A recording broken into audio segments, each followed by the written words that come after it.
Long before books existed, our deepest truths lived in the human voice. For thousands of years, myths survived not on parchment, but through the magic of seasonal performance.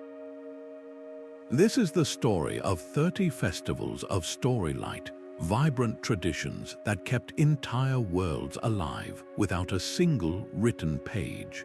By the end of this journey, you will discover the forgotten art of how our ancestors turned storytelling into a living, breathing act of cultural memory.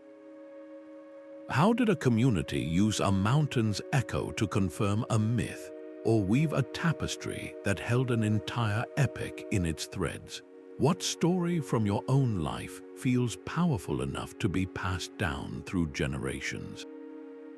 These cycles of sun and soil formed the only calendar our ancestors needed. Life moved to the rhythm of planting and harvest, to the long nights of winter and the boundless light of summer. In that world, a story told out of season was like a seed sown in frozen ground. It held no power, but when a myth was spoken as the first frost touched the leaves, or sung as the rivers swelled with spring rain, it became more than a tale. It became a truth woven directly into the fabric of time itself. This is the profound secret of the oral tradition. It did not rely on fragile pages, but on the indestructible human mind, trained through powerful techniques. Tellers used the heartbeat of rhythm, the music of rhyme, and the anchor of repetition to etch vast epics into memory. A single storyteller could hold an entire cosmology within them, a living library who breathed life into the gods and heroes with every performance. The community did not just listen, they participated. They became the chorus in a grand, recurring drama that explained why the world turned and what their place within it truly was. This was a symbiotic relationship, a perfect partnership between the story and the season. The myth gave the season its meaning, and the season gave the myth its moment to shine, year after year, generation after generation. This living, breathing archive was not stored away in a vault. It was performed into existence, making it far more resilient than any manuscript, which can be burned or lost to decay. The true genius of the festivals we will soon witness lies in this very foundation. They were not random celebrations. They were essential, scheduled reinventions of the world, keeping the myths alive with every turning of the great wheel. Deep in the snow-clad north, when the sun barely grazed the horizon, a community faced the year's deepest darkness not with fear, but with a fiery act of faith. This was the winter solstice firewalk, the first of our 30 festivals of Storylight. The entire village would gather around a long path of glowing embers, their breath misting in the frigid air. The storytellers chosen for this sacred duty were not mere narrators. They became the living embodiment of the sun god, captured and imprisoned by the forces of eternal night.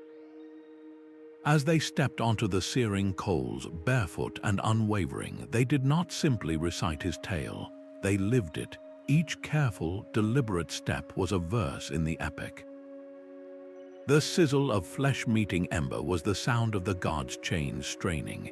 The intense heat washing over them was the palpable presence of the darkness itself, trying to consume all hope. The storytellers' voices would rise and fall with the rhythm of their steps, recounting the sun god's despair, his resilience, and his unwavering promise to return. The entire village watched, their own hearts pounding in sync with the rhythmic walking, feeling the god's ordeal not as a distant legend, but as a shared, visceral reality happening right before their eyes. And then, at the precise moment the story reached its climax, the first sliver of the new sun would break over the distant mountains. The storyteller, reaching the end of the ember path, would raise their hands to the growing light, their feet perhaps tender, but their spirit unbroken.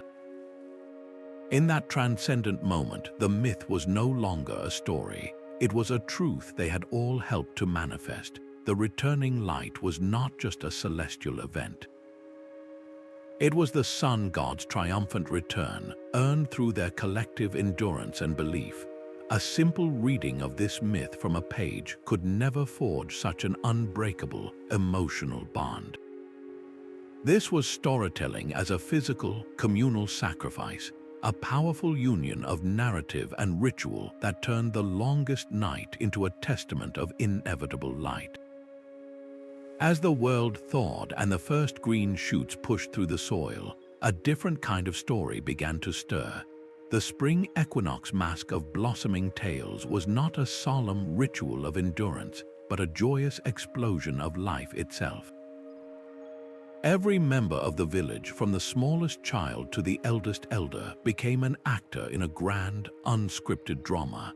They did not wear simple disguises. Their masks were intricate works of art, carved from light wood and painted with natural dyes, each one embodying a specific character from the great creation myth. You might see the weaver of fates with a mask of interlocking vines, or the first beast with feathers and dried blossoms for fur, yet no one held a scroll or recited memorized lines. The entire epic unfolded spontaneously, guided only by the rhythmic cadence of the story chanter. This elder did not dictate the action, but rather sang a continuous, poetic narrative, a river of words that the masked players interpreted through their movements. A sweeping gesture from the chanter about the birth of the first river might inspire a dancer to leap and twirl, their flowing sleeves mimicking water. A verse about the shaping of the mountains could see a group of players slowly rise together, their bodies forming a silent, majestic peak. The world itself was a co-performer. A sudden breeze scattering petals from a tree was seen as the breath of a sky deity. The unexpected appearance of a rabbit at the edge of the clearing was welcomed as a messenger from the underworld, seamlessly written into the day's unique performance. This meant the creation story was never told the same way twice. If the community had endured a harsh winter, the myth might emphasize themes of resilience and survival. If a season of plenty was anticipated, the performance could burst with scenes of generosity and abundance. The myth remained eternally fresh because it breathed with the people, reflecting their immediate joys and anxieties. A written creation story is a monument fixed in time, but the mask of blossoming tales was a living garden, constantly reseeded with the hopes of a new generation, ensuring the oldest truths never grew stale. But as the sun reached its zenith and the days stretched to their fullest extent, a different kind of remembrance took hold. The Midsummer lantern parade of the lost heroes transformed the lingering twilight into a river of living memory. On this longest day, when light seemed to defy the coming dark, every person in the village became a keeper of a sacred flame. For weeks beforehand, families worked together, crafting lanterns from stretched parchment and delicate frames of willow. This was not a simple chore, it was an act of devotion. A child might paint a lantern with the image of a hero drawing a legendary sword from a stone. An elder might carefully construct a scene showing a great voyage across a starry sea. No two lanterns were the same, yet together they formed a complete visual library of an entire epic saga. As dusk finally began to settle, the villagers would gather with their glowing creations. Lifting them aloft on long poles, they formed a slow, silent procession that wound its way through the streets and along the riverbanks. The effect was breathtaking. This was a moving tapestry of light, a constellation of stories drifting through the night. Each lantern was a silent, self-contained chapter, glowing with tales of impossible courage, heartbreaking sacrifice, and wondrous adventure. But the silence was not empty. A single figure, known as the voice of the wind, walked among the procession. Their role was not to lead, but to accompany. As the river of light flowed onward, their voice would rise and fall on the evening breeze, a gentle narration that drifted between the lanterns. They did not describe what the crowd could already see. Instead, they gave voice to the inner thoughts of the hero depicted in a nearby lantern. They narrated the unseen consequences of a sacrifice made centuries ago. They whispered the secret names of the forgotten lands shown in the glowing scenes above. This created a profound, multi-sensory experience. Your eyes would follow a lantern showing a hero standing at a crossroads, and your ears would simultaneously hear the voice of the wind recounting the difficult choice made at that very moment. The story was no longer just something you heard. You saw it, you felt its warmth against the night air, and you carried a piece of it forward with your own two hands. This fusion of visual art and spontaneous oral recitation etched the heroes' journeys into the very soul of the community. A written list of heroes and their deeds could be forgotten. But the memory of holding your own small light aloft in a vast, shimmering river of stories, that was a feeling that became part of you. It demonstrated the incredible power of visual symbolism, proving that a story seen and carried can be just as potent as a story spoken. When the harvest moon hangs heavy and gold in the autumn sky, the fields themselves seem to whisper with satisfaction. This is the moment for the shadow play of the Earth Mother, a festival where the community gathers not around a fire, but within the very landscape that sustains them. The ripe, laden stalks of grain and the heavily fruited trees are not just the setting, they are the proof of the myth about to unfold.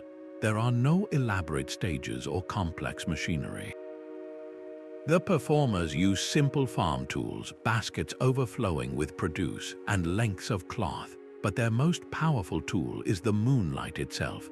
Positioned between a great, makeshift screen of white linen and the brilliant lunar orb, their movements are transformed. A woman raising a sickle becomes the Earth Mother herself, her shadow arms sweeping across the sky to cut the celestial grain. A group of men and women lifting a harvest basket together cast a single, colossal silhouette of offering and gratitude. The story is not spoken in ordinary words. Instead, the rhythm of traditional harvest songs, sung by the entire gathering, provides the heartbeat of the performance. The thumping of feet on the packed earth and the harmonious chanting give cadence to the giant, dancing shadows, making the myth feel as primal and inevitable as the seasons.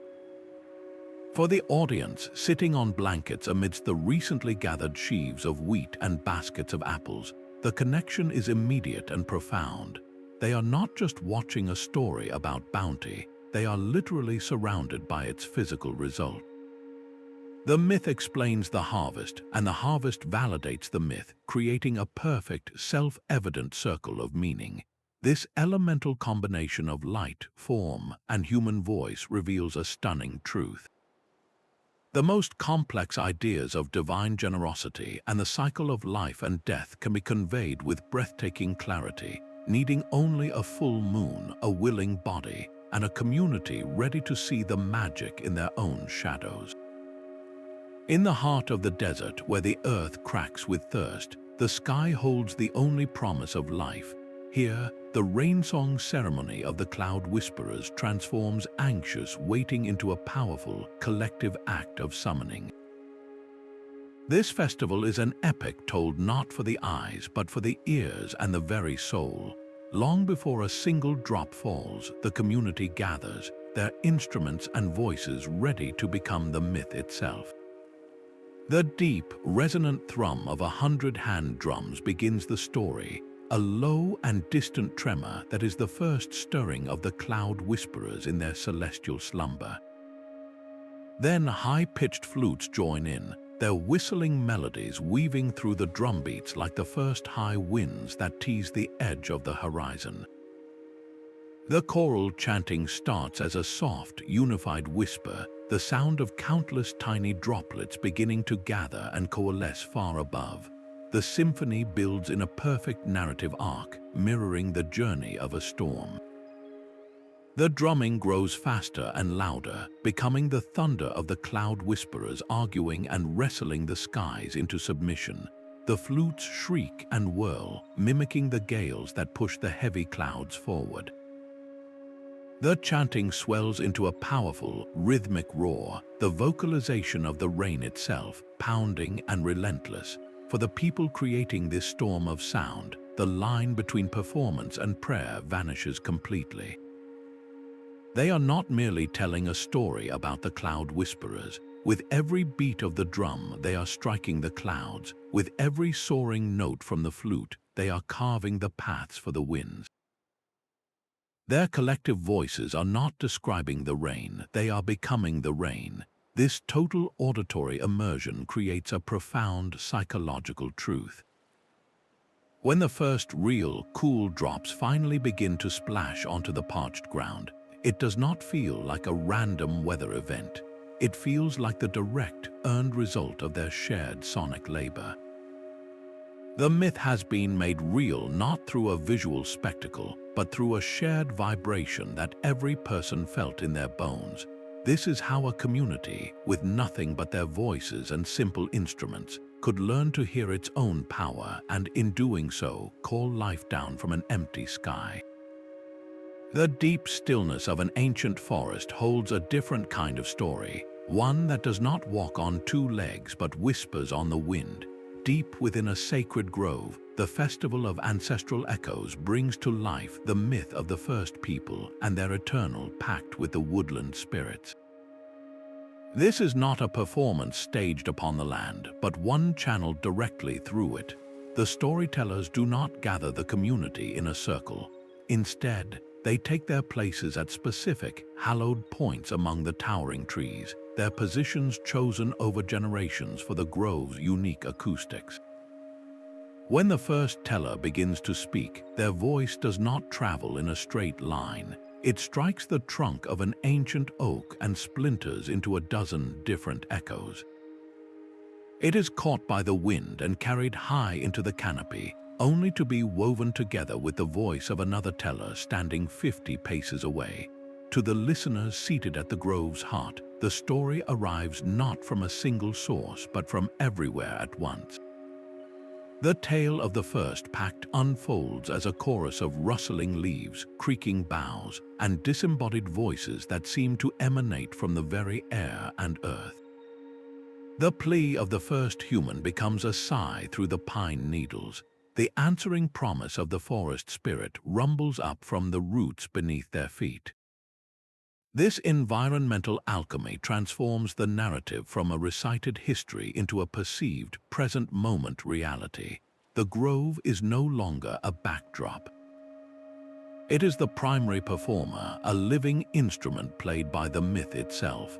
This profound integration ensures the story can never be separated from its setting.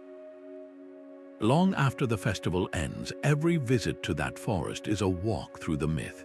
A sudden gust of wind is not merely weather, it is the spirit of the grove reaffirming its ancient vow. The sound of a falling branch is a reminder of the terms of the pact. The forest becomes a permanent, breathing archive, its every sound and shadow a potential trigger for collective memory. How many of our own modern stories feel so deeply rooted to a place that the land itself seems to remember them? This festival demonstrates the ultimate act of narrative embedding, where a tale is not just told in a location, but becomes an inseparable part of that location's soul. Far from any forest or field, on a high plateau under a sky impossibly full of stars, a different kind of knowledge was being danced into existence. This is the dance of the celestial weavers under the starry veil, a performance that turned the vast, silent cosmos into a vibrant, living storybook.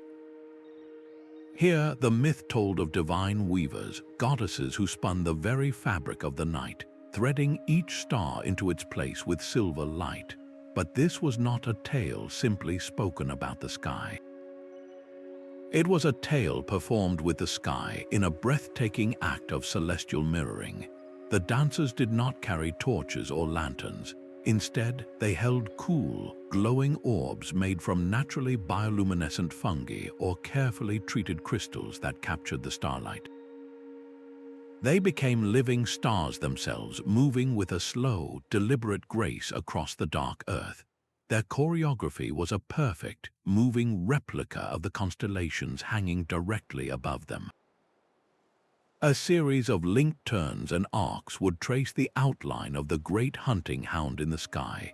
A slow, majestic procession of 3 dancers would map the precise positions of the summer triangle. Every pivot and step was a sentence in a silent, physical language describing the heavens. While the dancers moved, a seated chorus gave voice to the myth, their chanting rising and falling in time with the choreography. As the dancer representing the hero raised her orb high, the chorus would sing of his great victory over the shadow beast. When a cluster of dancers swirled together in a complex pattern, the chorus narrated the tragic love story that bound those celestial figures together for all eternity. For the audience, the experience was one of wondrous duality. You would look up at the true, fixed stars of the hunter, his belt gleaming in the darkness. Then you would look down to see the same hunter outlined in soft, moving light upon the ground, his story being told through the dancer's body. This constant shifting of perspective did something profound. It collapsed the immense distance between the human and the cosmic. The constellations were no longer just distant, cold points of light. They were the same heroes and beasts whose dramas were being passionately recounted just a few paces away. This was how a seafaring culture memorized its navigational charts. It was how a farming community marked the changing seasons by the sky's slow turn. The dance was a functional, physical map, a kinesthetic library of astronomical knowledge where every myth was a mnemonic device for a star's location and significance. The science of the stars and the stories of the gods were not separate subjects. They were a single, intertwined system of understanding, passed down not through a textbook, but through the beautiful, precise movement of the human form under the infinite sky. Order dissolves into glorious chaos when the masks go on. The Carnival of Masks and the Great Trickster was a festival that turned the entire village into a stage for divine mischief. For 3 whole days, the rigid rules of society were not just bent but gleefully shattered. The baker might order the mayor to sweep the streets. A child, hidden behind the mask of a wise elder, could demand a story from their own parents. This was not anarchy for its own sake. It was a profound communal reenactment of the great trickster's myth, a deity who used chaos not to destroy but to reveal. The story of the trickster was never recited from a single stage. Instead, it lived in the spontaneous, hilarious, and often baffling interactions that erupted between masked participants. A person wearing the fox mask of the trickster might challenge a stranger to a battle of wits with an impossible riddle, reenacting the time the god outsmarted the giant. A group of villagers secretly swapping their tools and trades for a day would physically embody the myth of the great reversal, where the trickster convinced the entire pantheon to walk in each other's shoes. Every clever prank, every moment of upside-down logic, was a new verse added to the living, breathing scripture of the trickster. You did not just hear about the god's exploits. You became an actor in them. You felt the disorientation of overturned expectations and the liberating laughter that follows when the world is briefly, joyfully turned on its head. This embodied experience taught lessons that a simple moral at the end of a written fable could never convey. It taught a community that rigidity could be a trap, that humor could be a tool for survival, and that sometimes you need to break the rules to see the world with fresh eyes. The chaotic, unpredictable nature of the festival was not a flaw. It was the entire point, a perfect reflection of the trickster's own essence, ensuring the myth was remembered not as a stale tale, but as a feeling of exhilarating, transformative freedom. A river does not simply flow. It remembers. For cultures shaped by its currents, the ritual of the floating legends turned the water itself into a storyteller, a living scroll upon which their most vital myths were written with light and leaf. This was the 9th festival of Storylight, a ceremony where narrative and nature became one. In the days leading to the ritual, the entire village would gather along the banks to weave. Their materials were humble, drawn directly from the river's edge, reeds and broad leaves and supple willow twigs, but their creations were anything but simple. These were not mere boats, they were votive vessels, each one a meticulously crafted diorama, representing a single, crucial scene from the great flood myth that defined their people. One tiny boat might hold a miniature family huddled together. Another would feature a delicate ark, its sides woven with impossible care. A third might show a dove carrying a twig, a symbol of hope rendered in feather and moss. As the sun began to set, the final, sacred act commenced. A tiny clay lamp filled with precious oil and bearing a flickering wick was carefully placed into the heart of each vessel. At the moment of twilight, when the world hung between day and night, a soft chant would rise from the crowd, and the fleet of glowing stories was released onto the darkening water. The river's current gently took hold, and the procession of light began its silent journey downstream. This was when the bard's role began. Standing on a prominent rock overlooking the water, his voice became the soul of the flowing spectacle. He did not rush the epic. His recitation was a masterwork of timing and emotion, his words perfectly synchronized to the passing of each floating tableau. As the boat with the huddled family drifted by, his voice would drop to a whisper, recounting their fear and desperation as the waters rose. Just as the tiny ark came into view, his tone would swell with determination, narrating the monumental effort of its construction. The journey of the boats was the narrative's rhythm, their speed the story's pacing. A slow, lingering eddy would allow the bard to elaborate on a moment of sorrow. A swift, smooth passage would carry his words through a sequence of swift action. The entire myth unfolded in real time, its fate tied to the river's immutable flow. And then came the most poignant moment, the climax that was also a release. One by one, the glowing boats would reach a bend in the river and slip from sight, their light vanishing behind the dark wall of trees. At the precise moment the last light disappeared, the bard's voice would fall silent. That final, shared breath of the community was not one of loss, but of profound understanding. The story had not ended. It had simply passed from the immediate present into the eternal realm of legend and memory. This beautiful, transient performance was a perfect metaphor for the oral tradition itself. A myth is not a fixed object to be possessed. It is a living thing that must be released to be carried by the current of time, glowing brightly for a generation before passing its light on to the next. High in the thin air of the peaks, a myth is not merely told, it is felt in the bones. For the people who made their homes on the slopes, the mountain was not a silent mound of rock, but a slumbering giant, a living being whose dreams shaped the very land. They kept this truth alive through the chant of the mountain's heartbeat, a ritual of sound that transformed the entire range into a resonant chamber of belief. Each year, at a time when the air was crisp and still, the entire community would climb to a specific high valley, a place chosen for its perfect acoustics. There they would form a great circle facing the towering stone faces that surrounded them. A lead chanter, their voice trained to carry across vast distances, would begin.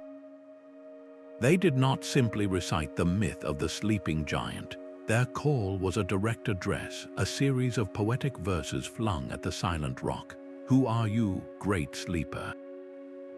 What dream stirs beneath our feet? The crowd was not an audience, they were the myth's pulse, At the end of each verse, they responded not with words, but with a deep, rhythmic stamping of their feet and a unified, guttural chant.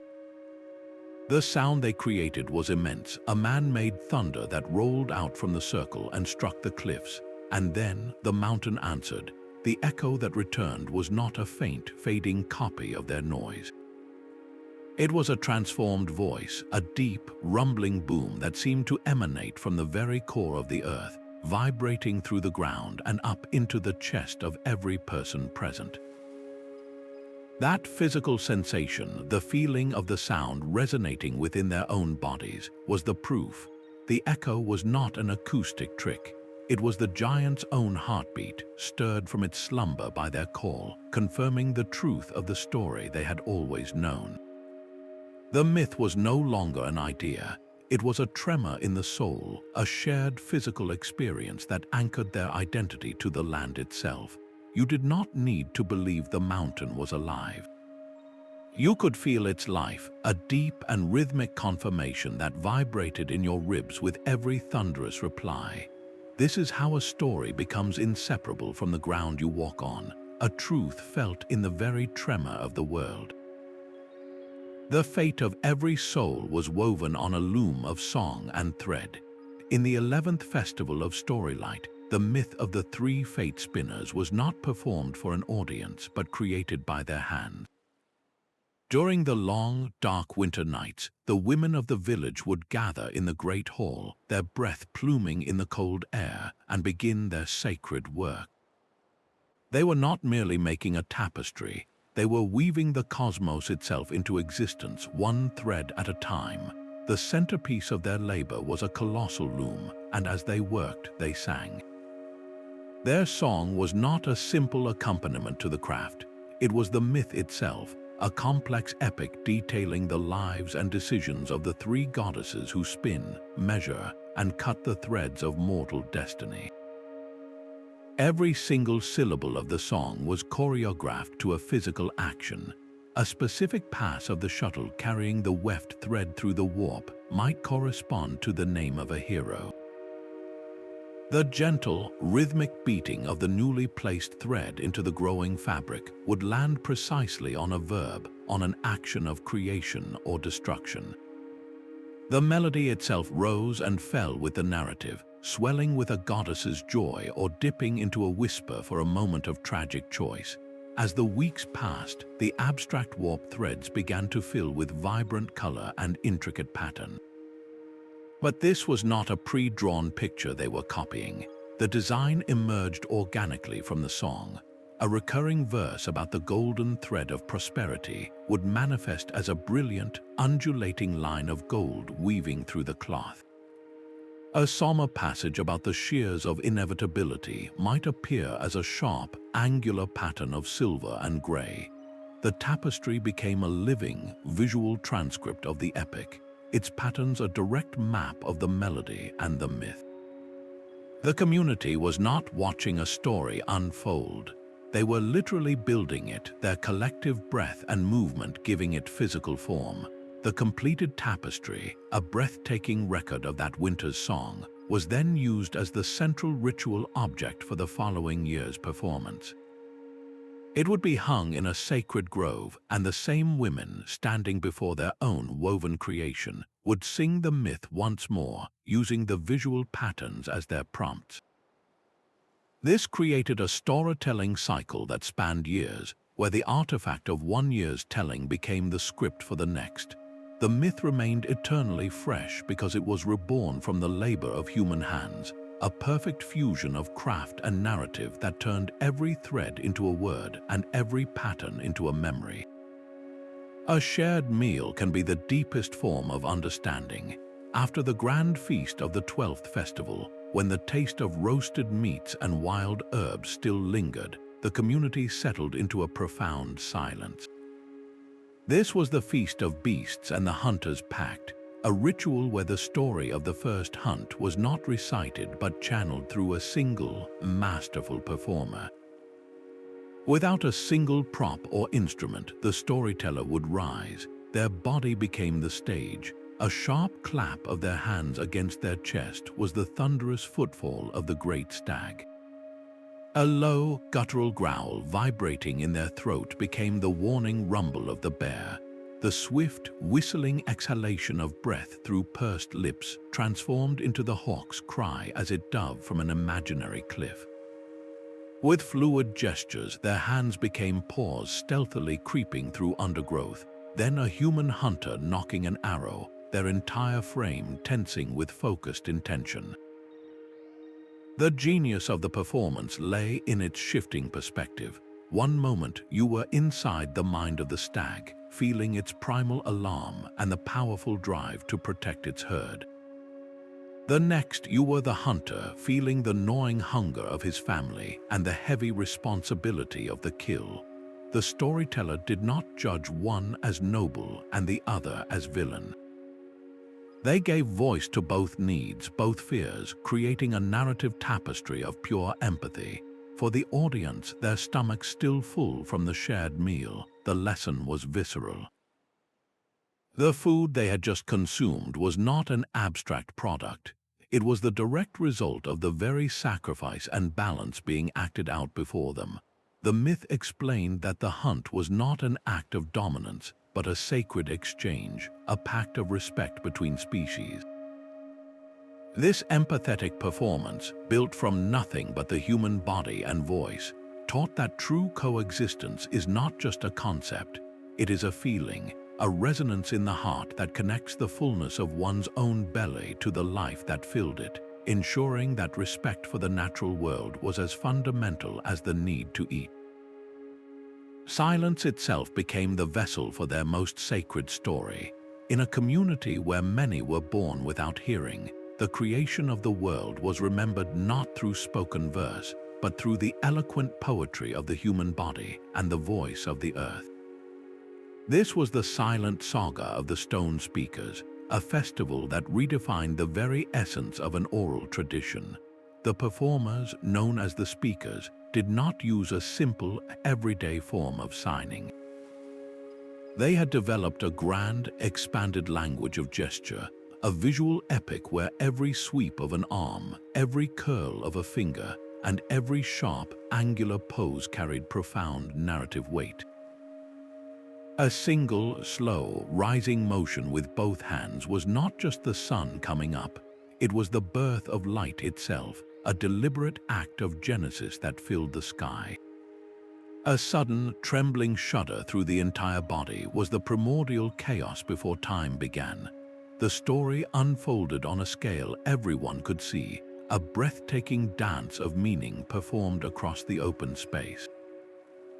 Yet this visual symphony was accompanied by a deep, resonant music.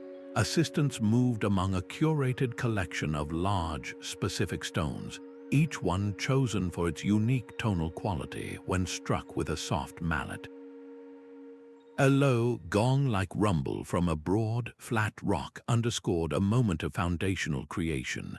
A sharp, crystalline chime from a piece of flint punctuated the appearance of the first stars.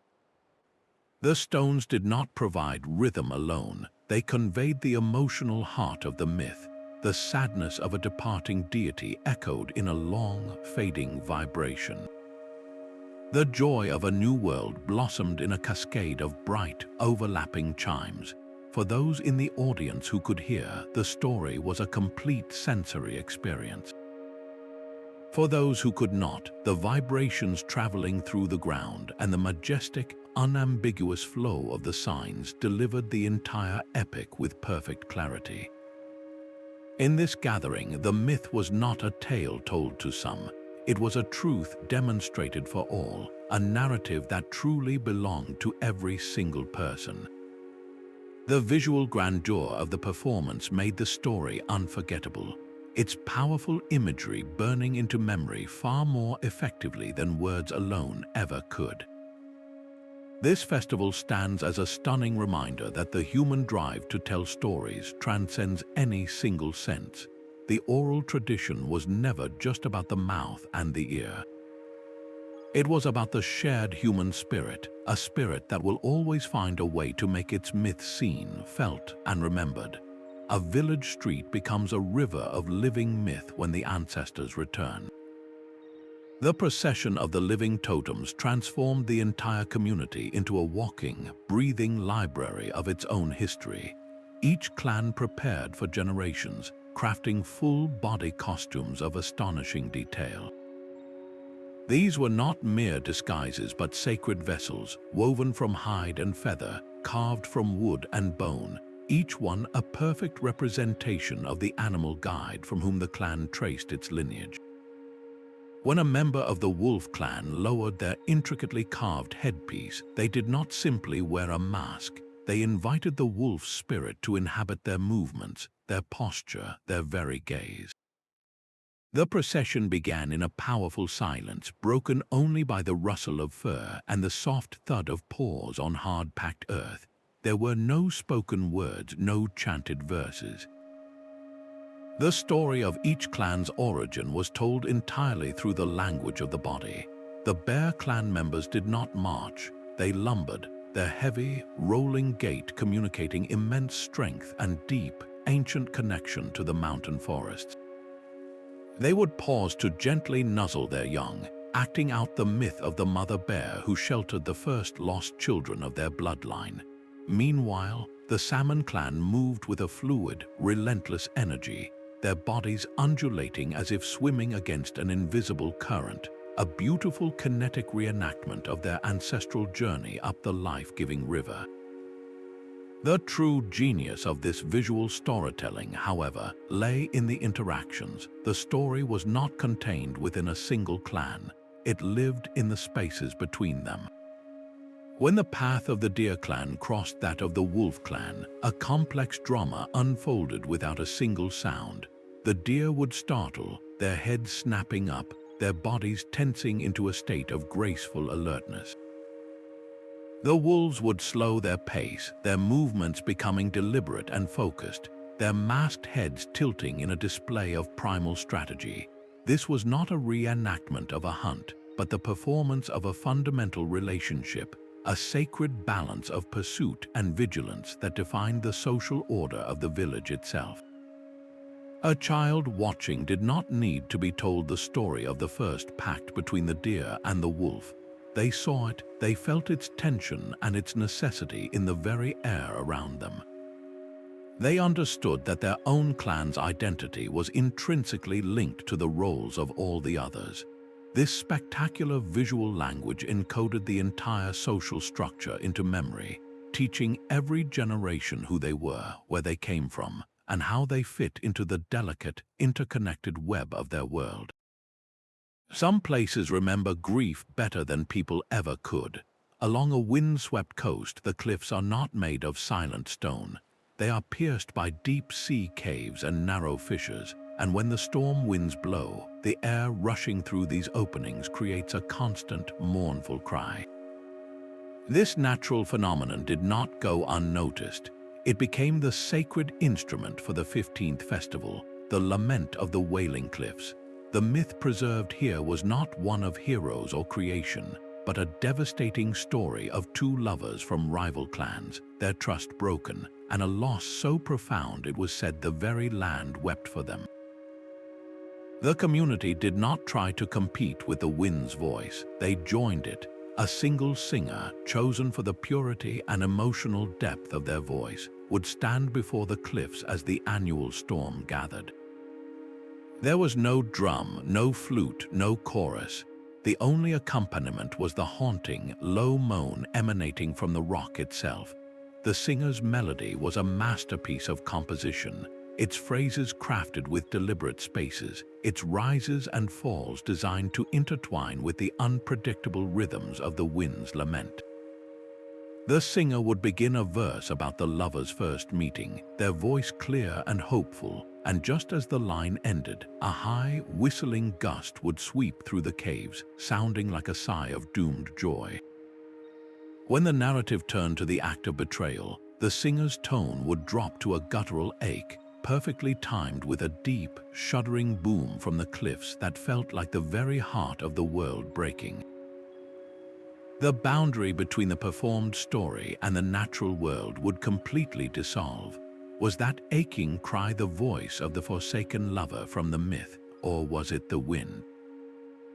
Was the trembling in the singer's voice their own emotion, or was it the vibration of the gale shaking the ground beneath their feet? You could not tell, and in that inability to separate the two, the myth ceased to be a history lesson. It became a shared, present-tense catharsis. Every person in the audience feeling the salt spray on their faces and the wind's force pulling at their clothes, felt the story's sorrow not as a distant event, but as a raw, physical experience. The landscape was not a backdrop.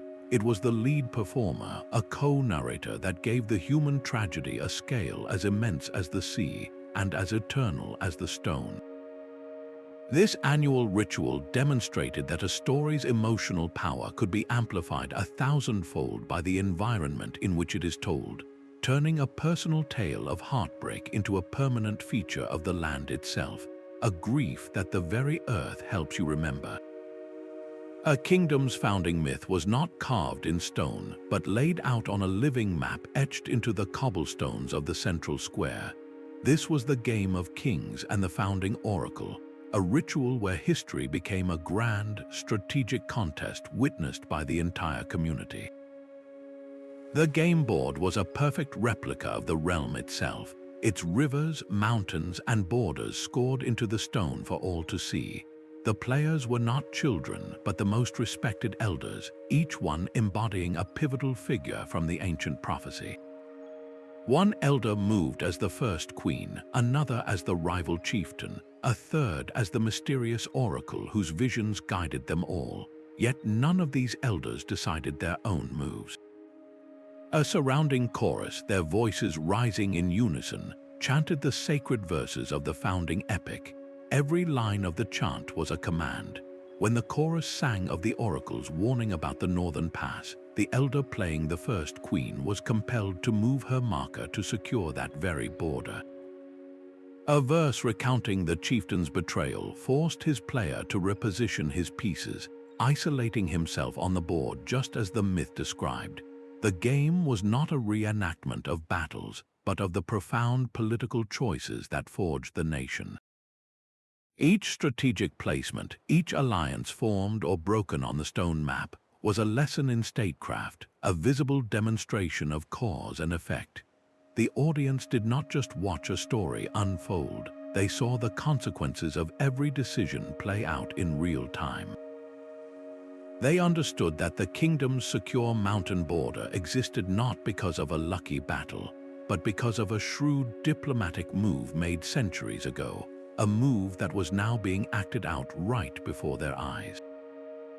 This brilliant fusion of game and narrative transformed a complex historical saga into an accessible, deeply engaging intellectual exercise.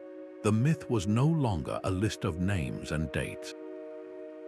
It was a living system of logic and consequence, a playable truth that taught every generation the delicate art of building a civilization, one strategic move at a time. The longest night of the year demanded a story told not by one voice but by every voice.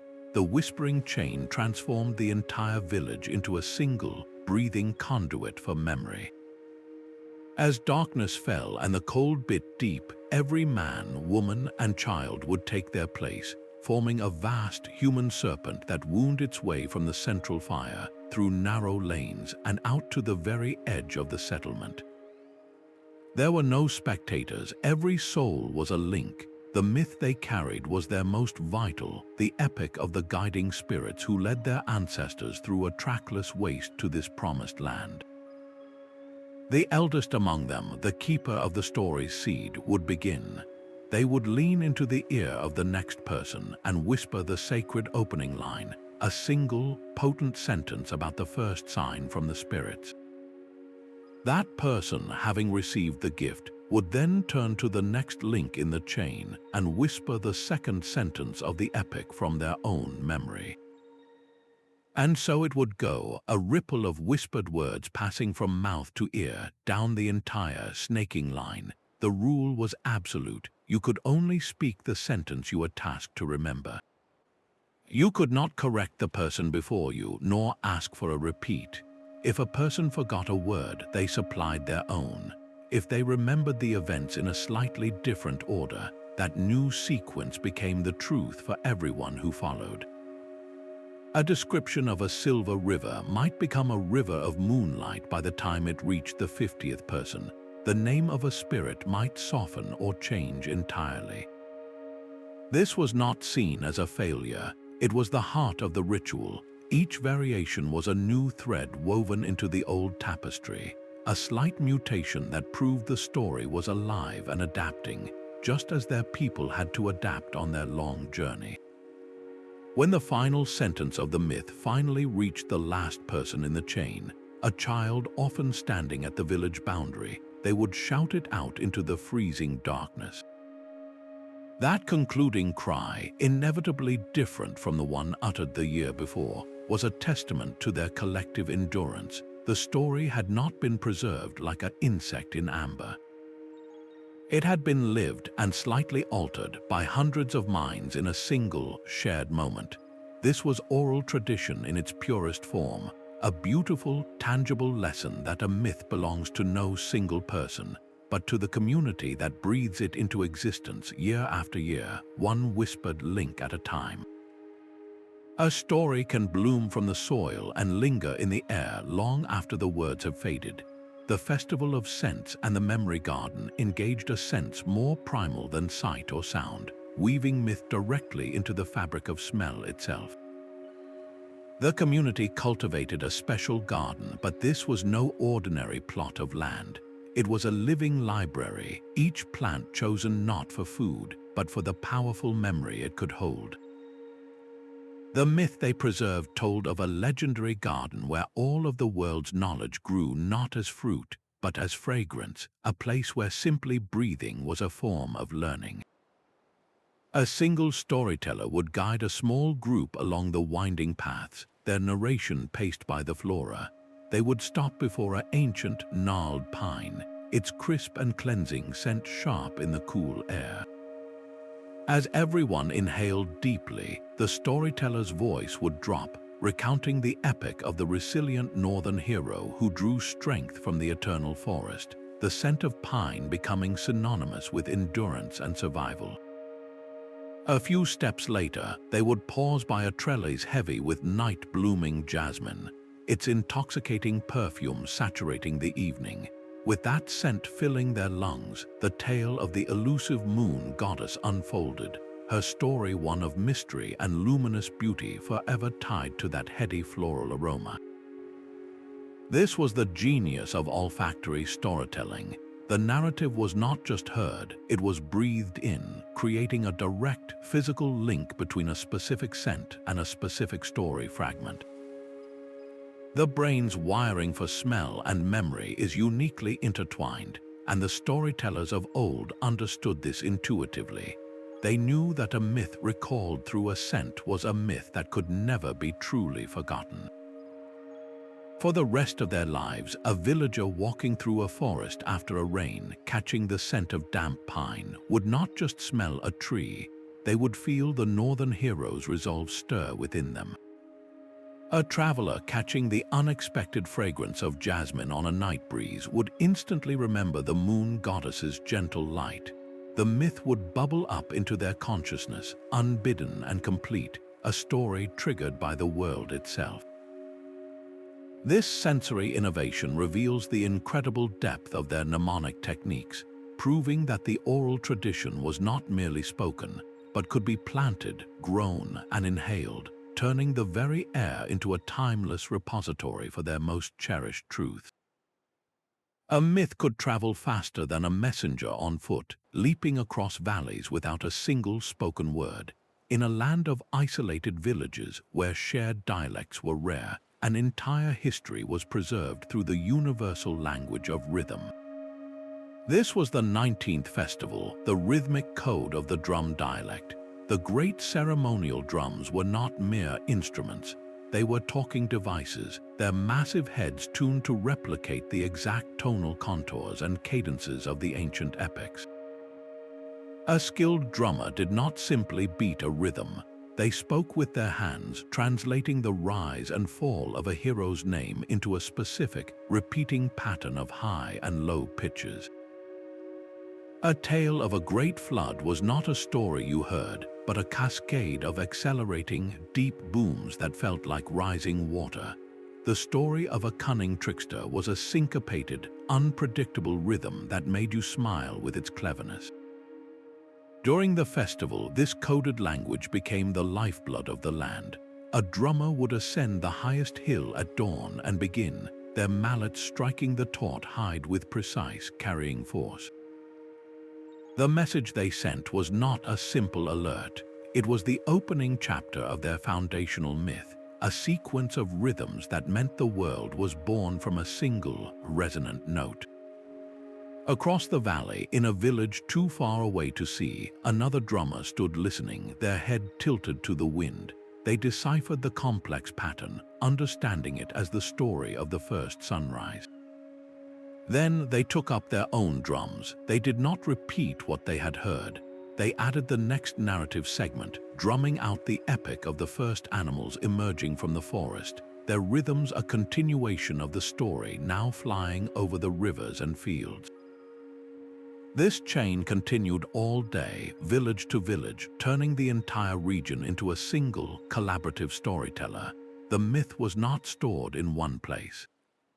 It lived in the space between the communities, a shared creation that required every participant to complete. This method transformed geographical separation from a barrier into a strength. It forced a deep, collective listening. A village that failed to understand the rhythmic code would break the chain and the story would falter, lost on the wind.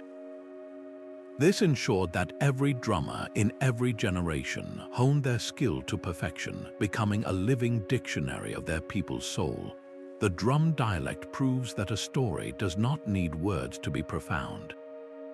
It needs only a shared heartbeat, a common rhythm that can bridge any silence, connecting distant hearts through the timeless thrum of a well-told tale.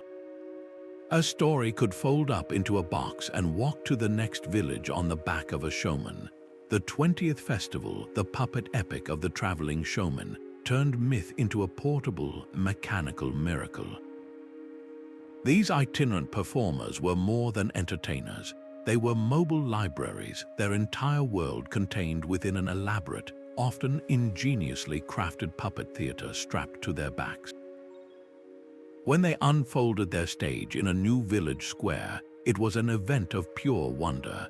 The performance was a symphony of precise coordination between a single storyteller's rhythmic chant and the complex mechanics of the puppets themselves. A hero's sword clash was not merely mimicked. A puppet would parry and thrust, its wooden arms moving on hidden levers pulled by the showman's assistant in perfect time with the narrator's cry of battle.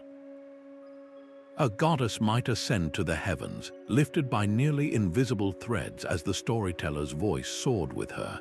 The climax often featured a breathtaking transformation, a puppet shedding its mortal disguise to reveal its divine nature, gears and levers whirring softly beneath the chant. This portability was its superpower. A myth born in the mountains could be performed on the coast by the next full moon. The showmen were masters of adaptation. If they learned a local legend about a river spirit, they might subtly weave its attributes into their own tale of a water deity, creating a bridge of understanding between cultures. The core narrative of the hero's journey remained, but its details became fluid, absorbing local flavors and customs to better resonate with each new audience. In this way, a story from one people could become a beloved legend for another, all without a single scroll changing hands. These traveling troops were the vital circulatory system of the ancient world's imagination. They ensured that myths were not isolated treasures hoarded by one tribe, but a shared, interconnected heritage carried on foot from one hungry heart to the next. Deep within the earth, where sunlight never reaches, a cavern holds the memory of the universe's first sound. This is the ritual of the echoing cavern and the first word, where the creation myth of a world spoken into existence is not just recited, but physically proven by the very rock. A single priestess, chosen for the clarity of her voice, enters the absolute darkness, guided only by memory to the cavern's perfect focal point. She stands in profound silence, a small human figure in an immense, hidden cathedral. Then she speaks the myth's opening incantation, a single, powerful phrase about the emergence of light from the void. Her voice, in that utter stillness, is a fragile thing. But then the cavern answers. The sound strikes the walls and ceiling, multiplying and returning to her not as a simple repetition, but as a transformed entity. It is deeper, layered, and impossibly vast, a resonant boom that seems to come from every direction at once. This distorted echo is not perceived as an acoustic trick. It is the voice of the primordial force itself, the creative power that existed before time. The chorus, positioned at the cavern's entrance, hears this divine reply. They do not sing on a predetermined cue. They wait, listening intently to the specific tonal quality and decay of the echo, and then their voices rise in a harmonious response, a direct answer to the cosmos. The priestess calls out another line of the myth, and again the cavern sends back its amplified, godlike confirmation, which in turn triggers the chorus's next verse. This call and response, mediated entirely by the geology of the place, creates the undeniable illusion of a conversation with the universe. For everyone present, the central claim of their most sacred story is made stunningly real. The myth says reality was built from vibration, and here they are, feeling that vibration in their bones, hearing the very stones affirm the power of the spoken word. The abstract idea that sound is the foundation of all things becomes a sensory, physical truth. The echo is not an imitation. It is the divine co-narrator, giving a weight and authority to human speech that no written text could ever hope to achieve, forever linking the birth of the world to the power of a voice echoing in the dark. For a people who could carry their entire world on the backs of their camels, the most sacred story had to be as transient as their own journey across the dunes. The Sand Mandala narrative was their answer, a breathtaking act of creation whose entire purpose was to be erased. Over many days, the storyteller artists would work in a meditative silence, their hands moving with practiced grace over a vast, flat stone that served as their canvas. They did not draw preliminary sketches. The image emerged directly from the myth held in their minds, guided by a tradition passed down through countless generations. With each pinch of vivid, colored sand, a new piece of the cosmos fell into place. A spiral of crimson might become the fiery heart of the first sun. A river of lapis lazuli blue would wind its way across the stone, charting the path of the great life-giving aquifer said to flow deep beneath the desert. As the artists worked, their quiet recitation began, each verse perfectly synchronized with the placement of a specific hue. The story of the Sky Father was spoken as a shower of indigo sand settled into place. The epic of the Earth Mother unfolded as fields of ochre and green spread across the emerging world. The audience did not just listen, they watched their entire cosmology materialize grain by grain, a visual symphony where color and narrative were one and the same. The final mandala was a staggering masterpiece of intricate detail, a map of existence so beautiful it seemed a shame to destroy it, but that was the entire point of the ritual. At the ceremony's climax, a designated windmaster, an elder who understood the desert's subtle breaths, would approach the completed work. With a single, gentle exhalation or the skillful use of a broad fan, they would send a soft breeze across the stone. The vibrant colors would shiver, then lift. The perfect lines would blur and merge into a beautiful, chaotic cloud of dancing pigment before settling back into a formless, multicolored heap. In that moment of dissolution, the community understood a profound truth. The story was not the sand. The story was the act of its creation and the memory of its beauty. The myth had to be as resilient and adaptable as they were, living not in a fragile, fixed image, but in the shared mind of the tribe, ready to be rebuilt with the next telling. This beautiful, heartbreaking practice was a masterclass in non-attachment, teaching that the most enduring truths are those we carry inside, not those we try to nail down to the earth. An arrow's flight can carry more than a point of stone or metal. It can carry a story, a verse, and the very order of the world. In the 23rd festival, the archery contest of the heavenly hunt, the community did not just watch a myth, they participated in its precise and disciplined execution. The legend told of a celestial god who used arrows of lightning to drive back monstrous beasts of primal chaos, creatures that threatened to unravel reality itself. This was not a tale to be passively heard, but a vital function to be performed. The contest was held on a vast, open field where a line of painted wooden targets stood at the far end. Each target was a vibrant, fearsome depiction of a different chaos beast from the epic. One might show the many-headed serpent of discord, its scales a riot of clashing colors. Another portrayed the shifting, shadowy form of the confusion demon. The archers, chosen for their skill and their memory, approached the line one by one. But before they could even nock an arrow, they had to speak. Facing their chosen target, they had to recite, from memory and with perfect clarity, the specific verse from the myth that described their beast's defeat. A single misremembered word, a faltering cadence, was considered as grave a failure as missing the shot entirely. The pressure was immense. An archer would stare down the painted serpent, their voice ringing out across the silent field, declaring the god's challenge. The words themselves were a weapon, a verbal focusing of intent. Then, in the resonant silence that followed the final syllable, they would draw their bow. The release of the string was the punctuation mark to their spoken verse. A perfect hit on the beast's painted heart was met with a collective roar of approval, a shared catharsis as that fragment of chaos was symbolically vanquished.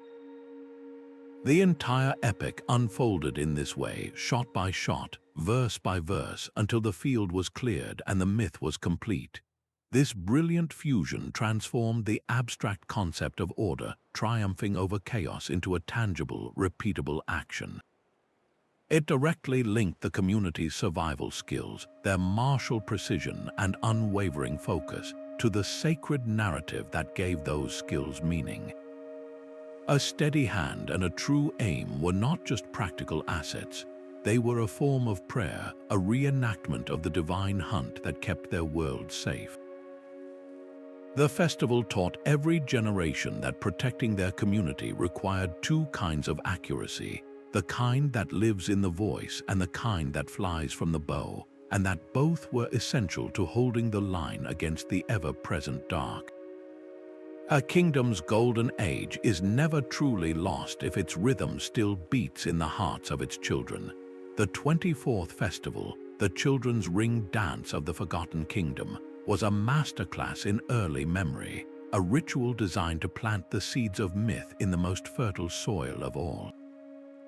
While adults participated in complex rites, the very youngest members of the community had their own sacred duty to play. They would form a large, wobbly circle in a sunlit meadow, their small hands linked. An elder, often a grandmother with a voice like warm honey, would sit in the center, her song the engine of the entire performance. She did not sing the epic in its full, daunting complexity. She distilled it into a simple, captivating, and relentlessly rhythmic chant, a melody so infectious the children could not help but move to its pulse. The dance steps were not improvised. They were a precise, repeating pattern of movements, each one a key to a part of the story. A series of light, joyful hops in a circle was not just a dance move. It was the community celebrating the discovery of the Blessed Valley. A synchronized crouch down low with fingers wiggling like raindrops was the great drought that preceded their arrival. A gentle, swaying motion from side to side became the planting of the first sacred grove. The children were not just hearing about their heritage, they were physically becoming it. Their small bodies learned the narrative not as a sequence of facts, but as a sequence of feelings: the joy of the hop, the tension of the crouch, the satisfaction of the sway. This embodied learning created a foundational memory far more durable than any recited lesson. Years later, as adults, the mere sensation of that specific hop or that particular crouch could trigger the entire story to flood back into their minds, complete with the emotional tone of the elders' song. They did not have to recall the myth, they felt it in their muscles and bones. This ensured that the core values of their culture, the memory of a lost paradise and the hope for its return, were woven into the very fabric of their identity long before they ever held a carved toy, let alone a written scroll. The ring dance proves that the most enduring lessons are not those we are told, but those we live through our own joyful movement. The ground itself holds the score for their most volatile symphony. In a landscape of simmering earth and pluming geysers, the community performs the myth of the fire god and water goddess not as a simple tale, but as a breathtaking dialogue with the planet. This is the symphony of elements in the volcanic basin, where the musicians do not merely play for an audience, they perform for the very forces they describe. Their instruments are extensions of the world around them. Deep, resonant drums carved from porous basalt provide the Earth's steadfast heartbeat. Thin, carefully heated plates of metal sizzle and let out sharp, unpredictable pings, becoming the voice of crackling, restless fire. Flutes are not merely blown into, but are partially filled with water, their melodies bubbling and gurgling with a liquid resonance. And high above, enormous, tuned kites catch the wind, their humming lines and vibrating frames adding a haunting, atmospheric drone to the ensemble. The performance is a carefully composed piece, yet its most critical cues are written not on any sheet of music, but in the land itself. The musicians stand poised, their entire beings focused on the environment. They wait, then a faint tremble passes through the soil, a subtle vibration felt through the soles of their feet.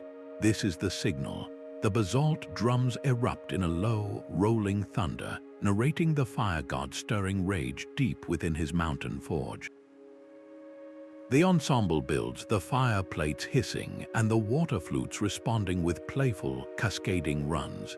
The tension mounts in the music, a sonic representation of the deity's eternal argument. Then the true co-performer makes its entrance. A distant geyser on its own natural schedule erupts in a towering plume of steam and boiling water. At that exact moment, the conductor, who is also the lead narrator, throws their hands wide. The water flutes and the wind kites swell into a triumphant, roaring crescendo, the sound of the water goddess unleashing her full power. The coincidence is too perfect, too dramatically timed to be mere chance. For everyone present, the line between the composed myth and the living world completely vanishes. The geyser's eruption is not a random event. It is the water goddess herself answering the musician's call, joining the performance as the myth's divine lead. This transforms a story about elemental conflict into a profound lesson in coexistence. The people live with these terrifying and beautiful forces every day. The symphony does not seek to conquer the volcano or command the geyser. Instead, it seeks to understand them, to find a rhythm and a harmony within the chaos, to speak to the mountain and the spring in a language they seem to answer. It is storytelling as the ultimate act of listening, a ritual that teaches that the most powerful stories are not those we tell about the world, but the ones we perform with it. A myth can be a crucible for the most difficult questions a community will ever face. The masked debate of the twin philosophers transformed an ancient story into a vibrant public court of ethical reasoning. The myth at its heart tells of two twin deities, one the embodiment of structured order and the other the spirit of necessary chaos, locked in an eternal argument over how the world should be run. This was not a story with a neat resolution, and its festival refused to provide one. Two of the community's most gifted speakers would don elaborate masks, one carved with geometric precision and the other shaped with wild, flowing curves. They ascended a central platform and the debate began. They did not recite a pre-written script. Instead, they used the myth's core conflict as a framework to dissect the most pressing issues of the day. Should the village expand its hunting grounds into the sacred forest, or preserve them at the cost of potential hunger? How should they judge a member who broke a serious taboo to save a life? The philosopher of order would argue for the rule of law, the unbreakable codes that prevent society from crumbling into anarchy. The philosopher of chaos would counter with the need for adaptability, for mercy, for the unpredictable spark of innovation that rules can sometimes smother. The true genius of the ritual was its audience. The people were not passive listeners, they were the jury. Their collective reactions directly shaped the debate's trajectory. A wave of supportive cheers for the Chaos Twin's point about compassion would force the Order Twin to refine his argument, to find a logical counter that acknowledged the crowd's empathy. A tense, thoughtful silence following a statement about duty would tell the Chaos Twin his flamboyant rhetoric was missing the mark, pushing him to ground his next point in more practical terms. The myth lived and breathed through this immediate, visceral feedback. It ensured the ancient tale was never a dead artifact, but a living, breathing tool for moral reasoning. The community did not receive a verdict from on high. They worked through the problem together, using the divine argument as a mirror for their own collective soul-searching.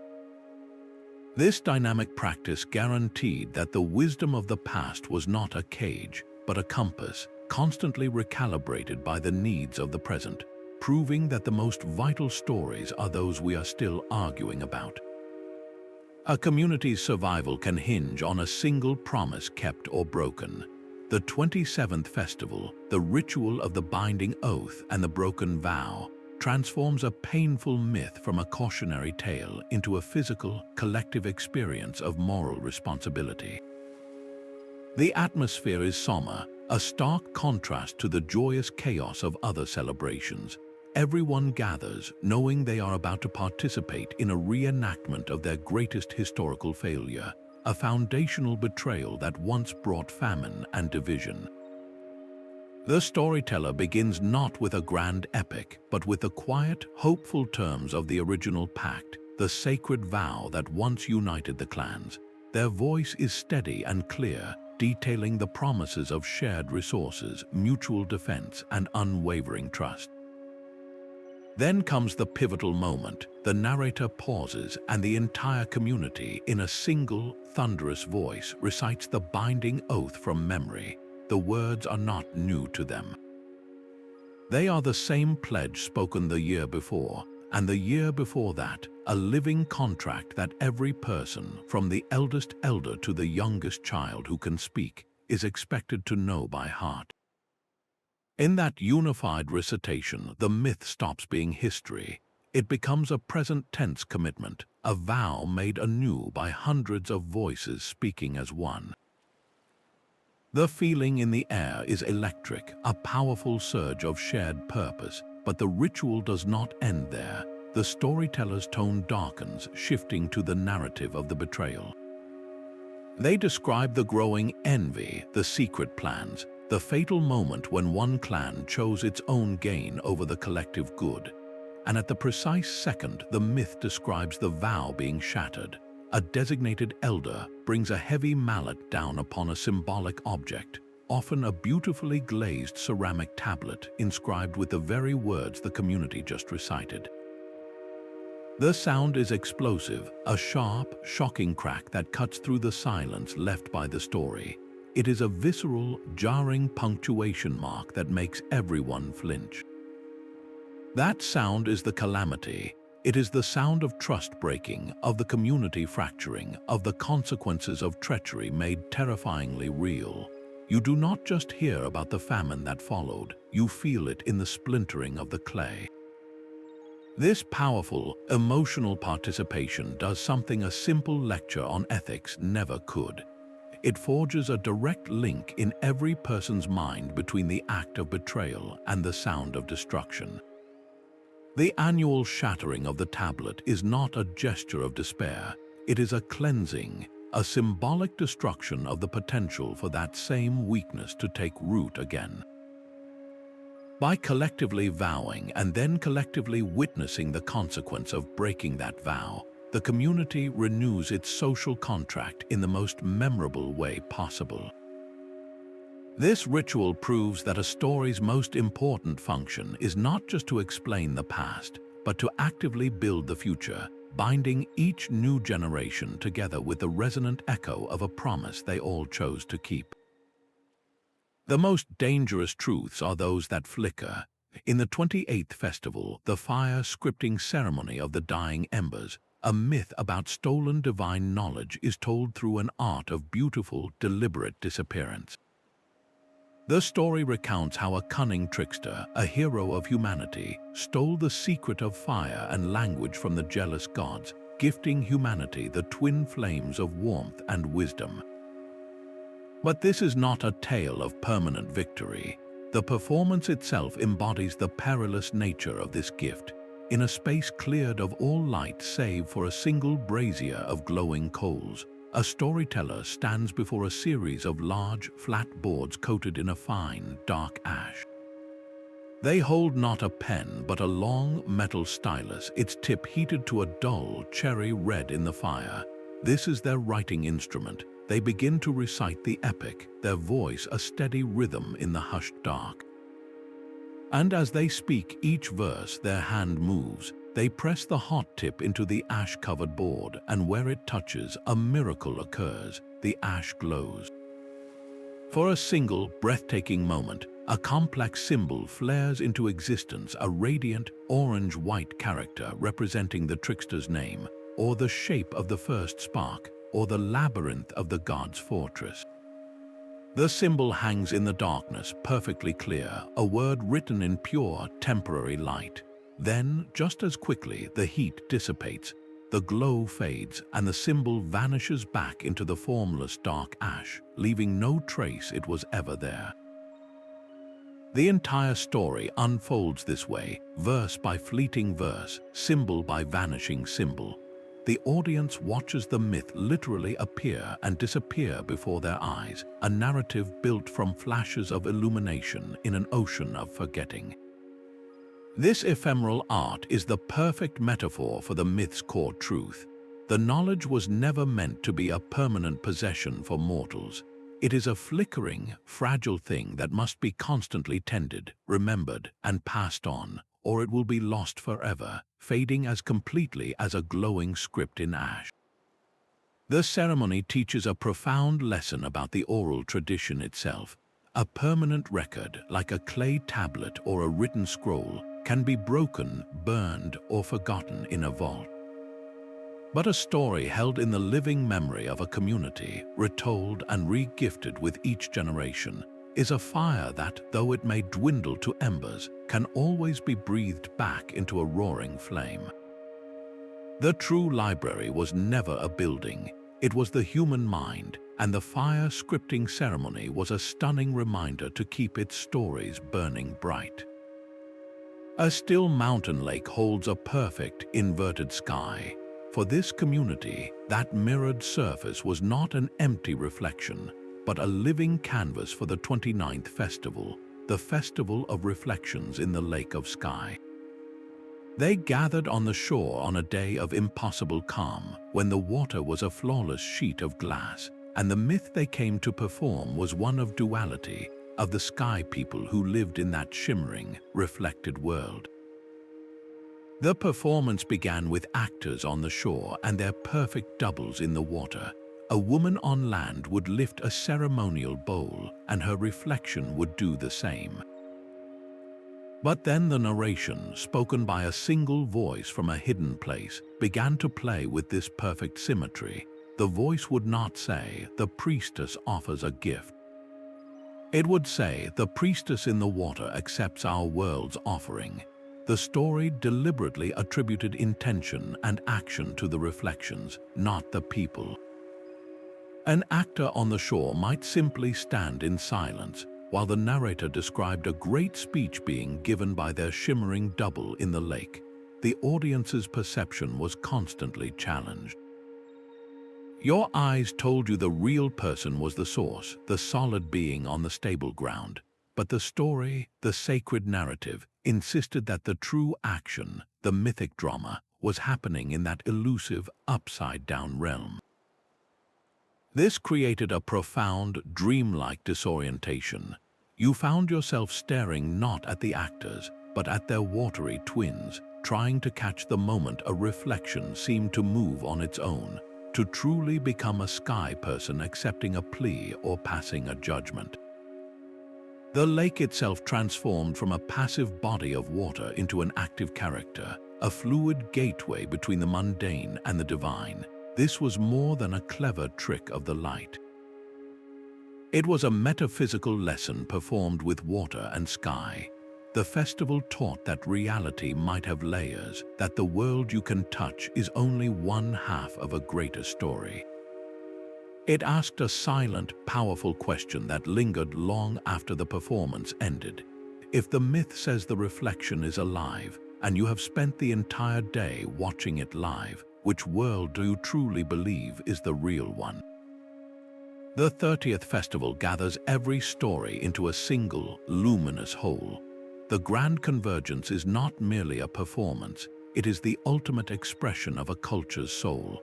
A night where every myth, every hero, and every god finds its place in a unified cosmos. Occurring only once in a generation, this all-night symphony of Storylight weaves together the threads of all the other festivals into a breathtaking tapestry of light and voice. It begins as the sun vanishes with the solemn firewalk of the winter solstice. The sizzling steps a stark reminder of the world's fragile balance between darkness and light. Soon after, the masked players from the spring equinox burst onto the scene, their spontaneous drama now a single, crucial chapter in a much larger epic.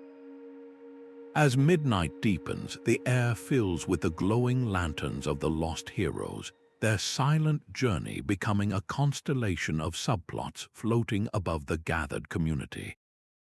The entire sequence is a masterwork of orchestration, a living library performing itself into existence.